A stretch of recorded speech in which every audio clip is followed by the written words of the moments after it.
ঠাকুরের দেহরক্ষায় কয়েকদিন পরে রামদত্ত প্রভৃতি গৃহী ভক্তেরা ভাড়া চুকিয়ে দিয়ে কাশীপুরের বাগানবাড়ি হতে বাসা উঠিয়ে দেওয়ার সংকল্প করলেন। সেই জন্য মাকে বলরামবাবুর বাড়িতে আনা হলো।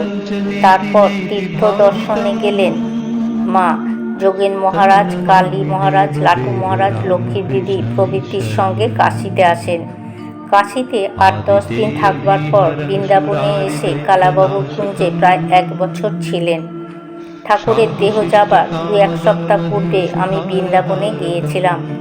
বৃন্দাবনে আমার সঙ্গে মায়ের প্রথম দেখা। মা শোকাবেগে যোগেন গো বলে আমাকে বুকে জড়িয়ে ধরে অধীর হয়ে কাঁদতে লাগলেন। ঠাকুরের দেহত্যাগের পর আমার সঙ্গে মায়ের এই প্রথম দেখা। বৃন্দাবনে মা প্রথম খুব কাঁদতেন।